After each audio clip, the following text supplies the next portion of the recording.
Ça doit être dur quand elle pleure tous les soirs, hein? Je vais m'en occuper, tu vas te reposer. Mon mari a gentiment proposé de m'aider alors que je luttais avec les pleurs nocturnes intenses de notre fille. C'était inhabituel pour lui qui crie toujours. Qu'est-ce qui a provoqué ce changement de cœur? Merci. Méfiante, j'ai quand même succombé à la tentation de dormir.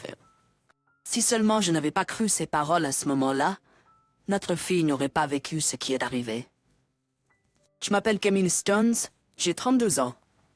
Je travaille en tant qu'écrivaine indépendante. À l'origine, je travaillais pour un journal, mais l'industrie des médias est connue pour sa charge de travail épuisante et je n'étais pas sûre de pouvoir concilier travail et vie de famille, alors j'ai démissionné après être tombée enceinte suite à mon mariage. Il y a plus de 5 ans, j'ai donné naissance à mon premier fils, Léa. Depuis, je suis mère au foyer, gérant les tâches ménagères et l'éducation des enfants. Mon mari Étienne travaille pour une entreprise de commerce. Son salaire est bon, mais le travail est exigeant et il doit souvent voyager à l'étranger. Mes parents habitent loin et mon frère s'occupe d'eux, donc il est difficile de leur demander de l'aide. Mes beaux-parents habitent à proximité et nous avons de bonnes relations, mais il est quand même gênant de trop compter sur eux. Ainsi, j'ai principalement élevé mes enfants seuls depuis la naissance de Léa. Cependant, lorsque Léa a commencé à aller à la maternelle et que j'ai eu un peu de temps libre pendant la journée, j'ai commencé à vouloir travailler à nouveau. Malgré avoir choisi de quitter mon emploi pour privilégier ma famille, j'ai toujours aimé travailler. J'ai cherché des emplois à temps partiel, mais il était difficile de trouver quelque chose qui correspondait à mon emploi du temps. Si je dois continuer à m'occuper seul de mes enfants, je dois trouver un horaire de travail qui ne travaille quand c'est trop chargé. De plus, je voulais faire quelque chose dans mon domaine d'expertise, qui est l'écriture. C'est alors que mon ancien patron du journal m'a suggéré de travailler en tant qu'écrivaine indépendante. J'en ai discuté avec mon mari ce jour-là. Commencez à travailler. Et qu'en est-il de s'occuper de Léa et des tâches ménagères? Je peux le faire depuis la maison, donc je peux gérer mon temps. Eh bien, tant que tu ne me déranges pas, toi et Léa, fais ce que tu veux. Oh, mais si tu vas gagner de l'argent, assure-toi de contribuer aux dépenses du ménage. Manoï a fait une moitié scandaleuse. Cependant, j'étais remplie de joie à l'idée de travailler à nouveau, donc je n'ai pas prêté attention à ses paroles. En utilisant mes contacts de mes jours en tant que journaliste, j'ai commencé à obtenir plus de travail et bientôt je gagnais un revenu décent. Quel nouveau plan était formidable. Finalement, on m'a confié l'écriture d'une chronique pour un célèbre magazine, gagnant autant qu'un employé à temps plein dans une entreprise ordinaire. Initialement désintéressé, mon mari s'est enthousiasmé à mesure que mes revenus augmentaient, améliorant notre niveau de vie, et a commencé à soutenir mon travail. Léa était également heureuse de mes réalisations. Il apportait des magazines avec mes articles de chronique et me demandait de lui lire, ce qui était incroyablement gentil. Juste au moment où ma carrière décollait et que j'avais hâte d'aller de l'avant. J'ai découvert que j'étais à nouveau enceinte. Honnêtement, j'étais inquiète au début de savoir si je pourrais continuer à travailler. Je craignais de ne pas pouvoir poursuivre ma chronique. Mais le fait que nous allions avoir un autre enfant précieux était une joie irremplaçable. J'étais sur le point d'abandonner ma chronique pour accueillir la naissance de mon enfant, mais heureusement, mon éditeur m'a contacté en me disant qu'il m'attendrait pour reprendre la série une fois que les choses se seraient calmées après la naissance. Madame Stones, votre chronique est vraiment populaire. Ce serait dommage de la perdre. Alors quand les choses se seront calmées, pourriez-vous recommencer à écrire? Cette fois-ci, des articles sur la parentalité seraient super aussi. Tetsuko, Encouragée par ces gentils mots, j'ai accueilli la naissance de mon enfant. J'ai nommé ma fille nouveau-née Iris et me suis retrouvée à nouveau plongée dans l'éducation des enfants. La première chose que j'ai remarquée en ayant une fille, c'est qu'elle est complètement différente de mon fils. Léa pleurait à peine et était facile à endormir, mais ma fille s'est avérée être une grande pleureuse qui avait besoin d'être tenue toute la journée. Comme Léa allait à la maternelle, nous avons décidé de ne pas retourner dans ma ville natale et ma belle-mère qui vit à proximité est venue nous aider. Je suis tellement désolée. Iris a été assez agitée et je sais que c'est beaucoup. Ne t'en fais pas. Je la tiendrai autant que possible, alors prends un peu de temps pour te reposer. Ma belle-mère gardait le sourire alors qu'elle continuait de tenir ma fille qui pleurait bruyamment. Honnêtement, je ne pouvais pas être plus reconnaissante. À la place de mon mari, qui n'avait presque pas de temps pour s'occuper des enfants en raison de son travail exigeant, ma belle-mère est devenue une source fiable d'aide. Cependant, la nuit, à part pendant les heures de repas, elle était calme. Mais cela a changé après qu'elle ait eu 4 mois. Elle est devenue agitée jour et nuit. C'était le moment typique où les bébés commencent à pleurer la nuit. Eh, les pleurs sont trop forts. Mande ailleurs rapidement crié. Même si nous avions séparé nos chambres tôt, dans une petite maison, la voix d'un bébé qui pleure atteint facilement partout. Nous avons séparé les chambres. Elle n'est qu'un bébé, alors que peux-tu faire? C'est parce que tu es dans le salon. Va te cacher dans la chambre et couvre-toi avec des couvertures ou quelque chose. Mon mari a hurlé furieusement des insultes. Nous étions dans le salon en essayant de ne pas réveiller Léa, qui dormait dans notre chambre. Comment peux-tu dire ça? Alors que Léa dort. Pourquoi ne te couvres-tu pas de couverture et ne mets-tu pas des bouchons d'oreilles? Arrête d'être si égoïste. Qu'est-ce que tu as dit? J'ai du travail. Show some appreciation for me. My husband is admittedly a very sensitive person. Even a little noise wakes him up, and once awake, it's hard for him to fall back asleep. I thought he could just wear earplugs to help himself, but he claims they feel too uncomfortable, and instead of enduring a bit, he complains to others. Mom, what's wrong? Is Iris crying? Iris. Making a scene caused Leia to wake up. It's tough on Leia too, getting woken up like this. No, I woke up because of Dad's voice. Iris is just a baby, and crying is normal, so why don't we comfort her? Listen, Leia, Dad has to wake up early for work and not being able to sleep is tough, you know? I wake up early for preschool too. Mom gets up early to make breakfast too. Why is it only tough for Dad? Never mind. After being calmly rebutted by Leia, my husband, frustrated, muttered something under his breath and went back to his room. Mom, are you okay? I'll comfort Iris. Leia is surprisingly composed and kind for a child of a sensitive father. Thank you, Leia. Iris has stopped crying now. That's great. Leia, smiling gently, was already a great big brother. Honestly, the baby seems to prefer her brother over her father, calming down whenever Leia strokes her head. I really wish I could make my husband take a page out of his son's book. And so every time Iris cried at night, my husband would become furiously angry day after day. One day he threw things around the house, and on another he vented his frustration on the sofa right in front of me. At my suggestion, my husband even visited a psychiatrist and got prescribed medication. But it had no effect, and my husband, disappointed with the lack of improvement, took out even more stress on me. To be honest, the stress from my husband's verbal abuse and attitude was far greater than the stress from my daughter's nightly crying. It made my heart race, and bringing on bouts of hyperventilation whenever the crying started.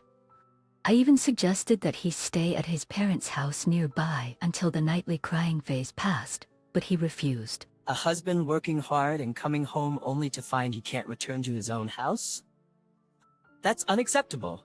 It's just stubborn pride and illogical reasoning, yet the night crying continued nearly every day. Every day continued with big fights, leaving both me and my husband exhausted. It's a vicious cycle. This can't go on. C'est sans aucun doute le pire environnement pour notre fils. Si nous partons, peut-être temps pour nous de déménager. J'ai suggéré de nous séparer. Nous pourrions louer un appartement à proximité, ainsi Lucas n'aurait pas à manquer l'école maternelle. Mais il a même rejeté cela. Ça va coûter de l'argent en plus, et qui va faire le ménage, la lessive et cuisiner mes repas? Fais-le toi-même. Tu fais tout un plat pour les pleurs d'Iris, c'est pourquoi je veux quitter la maison. Tu peux pas essayer de coopérer? Tout un plat. Tu fais comme si c'était entièrement de ma faute. C'est parce que tu es nul pour la mettre au lit. C'est le chaos. Lucas ne pleurait pas la nuit, donc tu devrais pouvoir gérer cette fois aussi. Rien que de voir le visage du bébé, ça me met tellement en colère que je ne peux pas le supporter. Comment peux-tu dire de telles choses sur ta propre fille? Je criai incrédule. La conversation n'amenait nulle part. Aucun de nous n'était prêt à céder. À ce moment-là, Lucas, qui aurait dû être dans une autre pièce, est apparu avec un air triste sur le visage. Mose ou pas? Oh, Lucas, ce n'est rien, désolé. J'essaie de pas me disputer devant Lucas. J'ai tenté de sourire à Arf, mais il semblait avoir remarqué. La prochaine fois qu'Iris se réveille, peux-tu me réveiller aussi? Je l'aiderai à se calmer. Iris sourit quand je suis avec Anne. Je suis son grand frère, donc je ferai de mon mieux, Lucas. Quel enfant gentil et au cœur chaud. Même Étienne, qui adore son fils, a été réduit au silence par ce contraste frappant. Léa pouvait s'en sortir, mais toi tu ne peux pas, n'est-ce pas? C'est pourquoi nous quittons la maison, ouais. J'ai souligné mon point et il est resté silencieusement frustré. Quelques jours plus tard, alors que je préparais le déménagement, Étienne est apparu pendant l'un des épisodes de pleurs nocturnes d'Iris. Je me suis préparée à des plaintes, mais il a étonnamment offert un sourire et un coup de main. Ça doit être dur avec les pleurs nocturnes, hein? Je prendrai le relais ce soir, tu peux aller dormir. Mais qu'est-ce que c'est que ce changement soudain? Ne me regarde pas comme ça. J'y ai réfléchi? Peut-être qu'il a été touché par ce que Lupus a dit. C'était la première fois qu'il s'était proposé de la réconforter lui-même. Honnêtement, j'étais méfiant et anxieux. Pourtant, il y avait de l'espoir qu'il ait réfléchi à ses actions et à la tentation d'une bonne nuit de sommeil pour la première fois en plusieurs mois. Merci. Es-tu sûr? Oui, va dormir. Décidant de faire confiance à Étienne, j'ai pu dormir paisiblement cette nuit-là, pour la première fois depuis un moment. L'incident s'est produit le lendemain. Le matin est arrivé et Iris n'était nulle part dans sa chambre. En vérifiant la chambre d'Étienne, je n'ai trouvé que lui, endormi paisiblement sans aucun signe d'Iris. Pris de panique, j'ai appelé les beaux-parents, mais elle n'avait pas été emmenée chez eux. Iris, où es-tu? Dans mon état de panique, j'ai oublié de réveiller Étienne et j'ai fouillé toute la maison. Puis, en regardant le balcon, un vêtement familier a attiré mon attention. Hésitant à sortir, je n'en croyais pas mes yeux. Non. Iris! Elle était là sur le balcon, enveloppée dans une couverture, mais laissée sur le sol froid. Je l'ai prise dans mes mains tremblantes, son corps froid comme de la glace. La saison approchait de l'hiver et les nuits devenaient plus froides. Pas possible, Iris. Pourquoi ici? Ma précieuse fille, pourquoi? Appelant désespérément son nom et frottant son corps, j'ai réalisé qu'elle était encore en vie. Après cela, j'ai agi plus rapidement que je ne pouvais le croire. J'ai précipitamment habillé Léa après l'avoir réveillée et j'ai appelé sa maternelle pour signaler son absence. Puis, avec Lupus, j'ai embarqué dans l'ambulance qui est arrivée. Médecin, comprenant la situation, s'est mal fait avec urgence. Il s'est avéré que sa température corporelle avait temporairement chuté dangereusement bas, mais après avoir reçu un traitement, sa vie a été sauvée. Elle devrait rester à l'hôpital pendant environ 1 mois pour se reposer, mais il n'y avait pas lieu de s'inquiéter. Dieu merci, vraiment. En pleurant, je me suis agenouillée, reprenant un peu de contenance. Puis ce qui a surgi en moi, c'était une intense colère envers Étienne. Non, plutôt de la haine. Il était censé s'occuper d'elle, alors pourquoi l'a-t-il laissée dehors sur le balcon en danger? Incapable de laisser cela sans avoir une conversation directe, je l'ai appelé en colère, exigeant qu'il vienne immédiatement à l'hôpital. Ne sois pas si en colère. It's not even midwinter. No big deal. What? You put her in a dangerous position and a month in the hospital.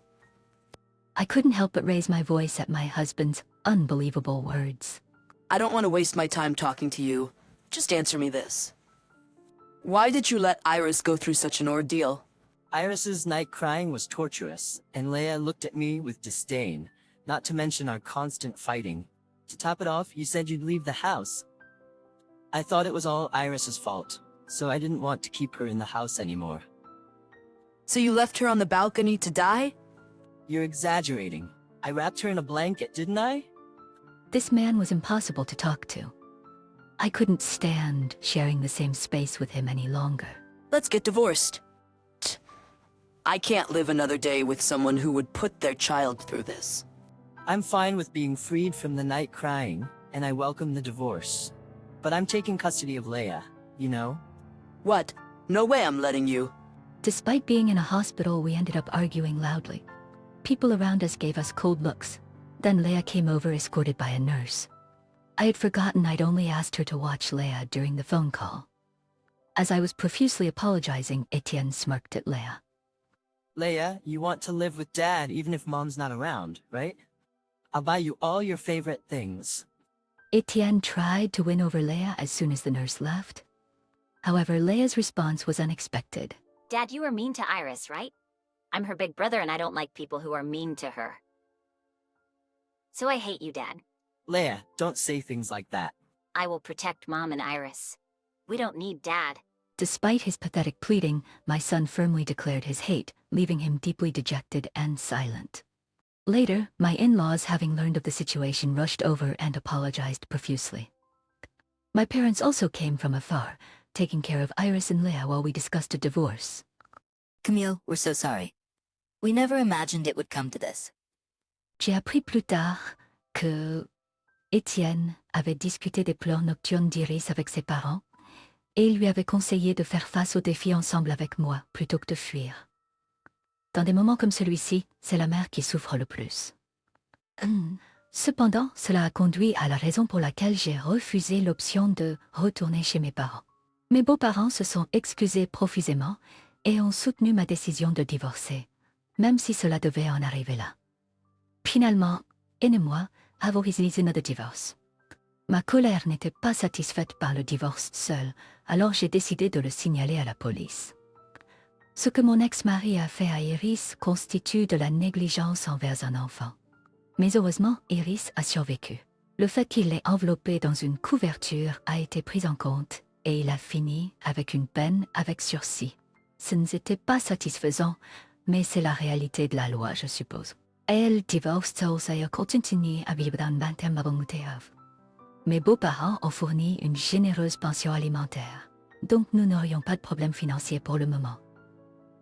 Tout ce qu'il me reste à faire, c'est de reprendre mon travail et ensuite je pourrai subvenir aux besoins de mon fils et de ma fille seule. Cependant, mon ex-mari, maintenant libéré par la police, a eu l'audace de me compter vous récupérer ses affaires. Après avoir informé mes beaux-parents, j'ai décidé de le laisser entrer à la maison une seule fois. Eh, mes affaires? Là-bas. J'avais déplacé toutes les affaires qu'il avait laissées derrière lui sur le balcon. Ne sois pas méchante. Tu as une personnalité désagréable. Il a grogné en sortant sur le balcon. C'est alors que j'ai saisi l'occasion de verrouiller la porte. Et que fais-tu? Ouvre. Passe la nuit dehors et ressens ce qu'Iris a ressenti. Oh, et au fait, j'ai l'approbation de ton père et de ta mère. Si tu attrapes un rhume, peut-être qu'ils t'aideront. Avec ça, j'ai quitté la maison avec Mauves et mes filles. Bien. Sa voix désespérée a résonné longtemps après. Le lendemain matin, mon ex-mari a été secouru par ma belle-mère après avoir attrapé un rhume. J'aimerais penser qu'il a appris sa leçon, mais je doute qu'un homme comme lui soit capable de réflexion. Pourtant, c'était du bien de venger ma fille. Après sa sortie de l'hôpital, ma fille s'est complètement rétablie. Et miraculeusement, ses pleurs nocturnes ont complètement cessé. Peut-être que c'était l'absence d'un père qui criait et un environnement de vie plus paisible qui a fait l'affaire.